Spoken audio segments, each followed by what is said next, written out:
তো গাইজ দেখেন, গ্রামের ভিতরে ব্যবসা করতে হলে আপনাকে অনেক বিষয় মাথায় রাখতে হবে। আপনি যদি এরকম একটি গ্রামের ভিতরে যদি মুদি দোকানে ব্যবসা করতে চান, তাহলে সেটা কীভাবে করবেন এবং কীভাবে করা যায় আজকে আমি এই ভিডিওতে লাইভ স্ক্রিনে প্রমাণ সহ দেখাবো।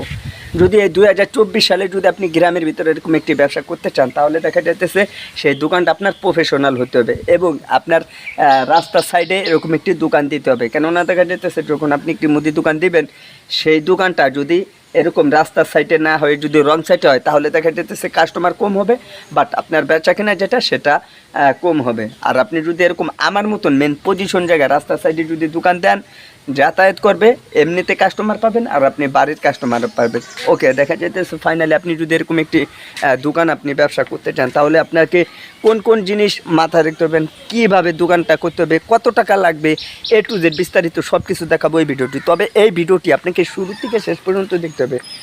তো আমি যদি আপনাদেরকে দেখাই, দেখেন আমার দোকানটা আছে আসলে অ্যাকচুয়ালি একটু রাস্তার সাইডে। দেখেন আমি যদি এই সাইডটা একটু ঘুরেই দেখাই, তাহলে বুঝবেন যে বিষয়টা আসলে কীরকম কীটা। তো দেখেন আমি বর্তমানে দাঁড়িয়ে আছি কলম আমার দোকানের একটা সাইটে। এটা হচ্ছে আমার আসলে অ্যাকচুয়ালি একটি, এখানে কলম আমার প্রতিনিয়ত আমার যে কাস্টমারগুলো থাকে, পার্সোনাল যে কাস্টমারগুলো থাকে, সেগুলো হচ্ছে এখানে আর কি বসবাস করে।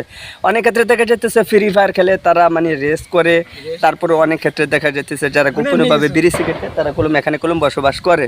আর যদি আপনাদেরকে যদি এই সাইডটা একটু ঘুরে দেখায়, তখন দেখা যাচ্ছে এই যে দোকানটা দেখতে পেতেছেন, এটা হচ্ছে আমার একটু অন্য সাইডের যে দোকানটা, সেটা সবসময়ের জন্য আমি এই দোকানটা বিশেষ কারণে আমি এখানে বেছে নেওয়ার কারণটা হচ্ছে আমার, অর্থাৎ চারদিক দিয়ে আমার কাস্টমার আসবে যাতায়াত করার সময় মেন রোডের থেকে, আবার এখান থেকে যে মানুষগুলো আসবে সেখানে। আপনি ওরকম একটি দোকান বেছে নেবেন যেতে সবসময়ের জন্য বেচা কেনাটা বেশি হয়। আর বা আপনি খেয়াল রাখবেন যে আপনার যেতে যাইতে আসতেও আপনার দোকানটা পেছে এবং যাতায়াত করার সময় দোকানটা পেছে, সবসময়ের জন্য কাস্টমার কিছু না কিছু ক্ষেত্রে এক সময় কিনলে না আর এক সময় কিনবে। ওকে, এখন আমি আরও কিছু দেখাবো, তবে ভিতরে যাই সব কিছু দেখাবো। ওকে, তো ভিডিওটি দেখতে থাকি। সো গাইজ দেখেন, ফাইনালি যদি আপনি আমার মতন এরকম একটি ব্যবসা করতে চান গ্রামের ভেতরে, তাহলে দেখা যাইতেছে আপনাকে কয়েকটা বিষয় মাথায় রাখতে হবে। অনেকেই বলতে পারেন যে তাহলে কীরকম কয়েকটা বিষয়। বর্তমানে প্রচুর পরিমাণে মানে গরম পড়ছে, তার কারণে গেঞ্জিটা আর কি ফুল গায়ে দিতে পারি নাই, একটু এরকম রাখছি, প্লিজ কেউ মনে কিছু নেবেন না, সেটার জন্য দুঃখিত। ফার্স্ট টাইমে আসা যাক, আপনি যদি এরকম একটি ঘর তুলতে যান, তাহলে দেখা যাইতেছে 20 থেকে 40 কিংবা 50,000 টাকার মতন আপনার লেগে যাবে। আর যদি আপনি আমার চিতে একটু ছোট করে যদি একটু ঘর তুলেন, তাহলে 10 থেকে 20,000 এবং কি 10,000 টাকার মতন লেগে যাবে। সো এরকম একটি ঘর যখন আপনি দিবেন কিংবা দোকান যখন দেবেন, আপনাকে ব্যবসা করতে হলে আপনার মাথায় এতটুকু চিন্তা ভাবনা করতে হবে যে না, আমি একটি প্রফেশনাল ব্যবসা করব, সেই ব্যবসা থেকে আমি কিছু টাকা ইনকাম করব, সেই ব্যবসাটা আপনার হবে মানে সব সময়ের জন্য। আপনি ধরে নেবেন যে এটাই আপনার লাইফ, এটাই আপনার সব কিছু। আপনার ওই বিজনেস থেকে যেন আপনি টাকা ইনকাম করবেন, সেটার উপর আপনাকে ডিপেন্ড করবে। এইবার কথা আসতেছে, যখন আপনাদের বাড়ির সাইডে কিংবা রোডের সাইডে কিংবা বাজারের সাইডে কিংবা কোনো পজিশন জায়গা, আপনি যেখানেই ব্যবসাটা করুন না কেন, সেই জায়গাটা যেন অনেকটা সুন্দর হয়, সেই জায়গাটা যেন প্রফেশনাল হয়। অনেকে আছে কি করেন জানেন, একটি দোকান দেন কিংবা একটি দোকান ভাড়া নেন, সেই দোকান ভাড়া নেবার পরে কিংবা সেই দোকানটা দেবার পরে গ্রামগঞ্জের ভিতরে দেখা যাইতেছে মাল উঠাইছেন অনেক, বাট আপনার সব কিছু থাকা সত্ত্বেও বেচা কেনা হয় না। এটার মেন উদ্দেশ্য থাকে কি জানেন, হতে পারে আপনার দোকানটা রং সাইড, হতে পারে আপনার নিজের কোনো ভুলের কারণে, হতে পারে দেখা যাইতেছে আপনার যে কোনো একটা সাইটে পড়ে গেছেন। অনেকে আবার বলতে পারেন যে আমার জায়গা অপোজিশন জায়গা, আমার দোকানে মালও আছে, তারপরেও দেখা যাচ্ছে আমার কেন এরকমটা হইতেছে না। ধরে নিন এক্সাম্পলে আপনার বাজারের ভিতরে একটা দোকান আছে, ওখানে তো আরও 5 থেকে 10টা দোকান থাকে। আচ্ছা, প্রত্যেকটা দোকানে কি একরকম বেচা কেনা হবে? বিষয়টা এরকম না। এক জায়গায় যদি 5 থেকে 10টা যদি দোকান থাকে, তাহলে দেখা যাইতেছে ধরে নেবেন আপনার 10টা দোকানে একরকম বেচা কিনা হবে না। সো আপনাকে কি করতে হবে, সেগুলোর দিকে আগে ফোকাস দিতে হবে। ওই দোকানে কি আছে আর আপনার দোকানে কি নাই। অনেকেই বলতে পারেন ওই দোকানে যা যা আছে আমার দোকানে তাই নাই।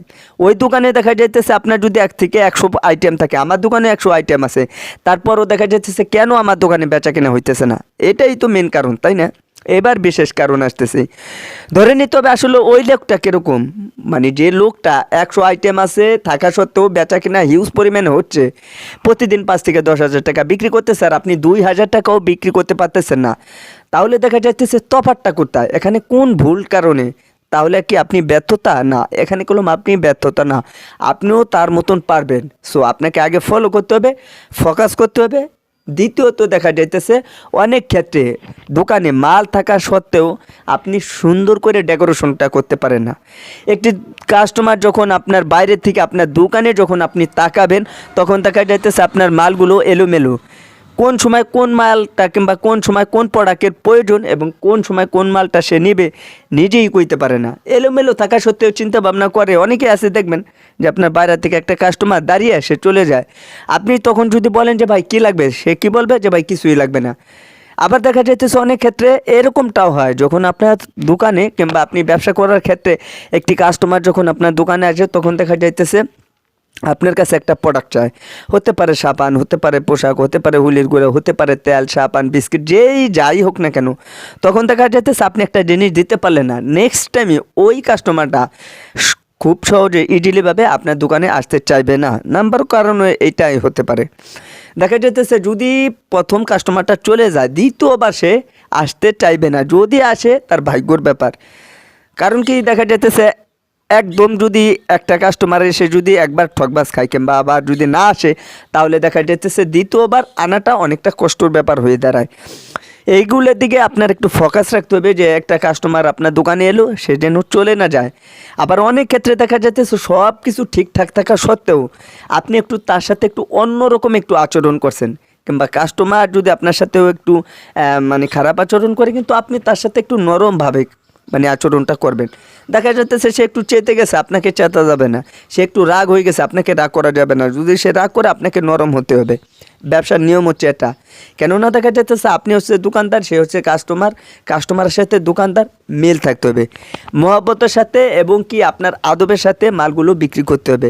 আপনি কিছু টাকা লাভ করার ক্ষেত্রে কিংবা লাভ করার প্রয়োজনে কিংবা আপনি যদি লাভ করতে চান তাহলে দেখা যাচ্ছে তার সাথে আপনার বন্ধুত্বের মতন ব্যবহার করতে হবে। অনেক ক্ষেত্রে দেখা যাইতেছে আবার এরকম কোনো বন্ধুত্ব করবেন না যে আপনাকে আইহালা বাসও দেবে। কীরকম আমি আপনাকে বলি, দেখা যাইতেছে আপনি অনেকটা যদি বন্ধু বান্ধবের মতন করে ফেলেন তাহলে দেখা যাইতেছে আপনার ক্ষতির দৃষ্টিটাও দেখতে হবে। মানে আপনাদেরকে বাংলা কথা বোঝাই, যদি আপনি অতিরিক্ত পীড়িত বোঝেন, যেরকম বন্ধুদের খাতির বলেন কিংবা এক এক জায়গায় এক এক রকম ভাষা বলে, আমাদের এখানে পীড়িত বলে, খাতির বলে, যে মানে বন্ধুত্বর মতন হয়ে গেছে। যদি আপনি এরকমটা বেশি রকম করলেন তাহলে দেখা যাইতেছে আপনার কাছে থেকে আজকে নগদ টাকা দেখাইছে, কালকে বাকি খাবে, তারপরের দিনকে বাকি খাইতে খাইতে 100, 200, 500, 1000 টাকা তারপর আপনার দোকানের সামনে আসবে না। টাকার লেনদেনটা এরকম একটা জিনিস যে বন্ধুর সম্পর্কটা নষ্ট করে, ভাই বিরাদারের সম্পর্কটা নষ্ট করে, মা বাপ ভাই বোন সবার সম্পর্কটা নষ্ট করে। আপনি যদি ঠিকঠাক মতন লেনদেনটা করলেন, যদি না দিতে পারেন, ওয়াদা ভঙ্গ করেন এবং ওয়াদা দিয়ে যদি না রাখতে পারেন তাহলে সেটাই হচ্ছে মূল কারণ। এবার কথা আসতেছে যখন আপনি এরকম একটি দোকান দিবেন তখন দেখা যাইতেছে মাল আনার ক্ষেত্রে, আপনি যখন মালগুলো আনবেন সেই ক্ষেত্রে দেখা যাইতেছে মাল আনলেন বাট আপনি বাকিতে বিক্রি করলেন, নগদ টাকাটা মাল কিনে আনলেন, আপনি গ্রামের ভিতর ব্যবসা করলে এটারই হচ্ছে মূল কারণ, বাকিতে ছেড়ে দিলেন, আপনার ওই দোকানটা টিকবে না। আমি ডাইরেক্টলি বলে দিতে পারি আপনার দোকান ধ্বংস হয়ে যাবে এবং কি দোকানটা ছেড়ে দিতে হবে।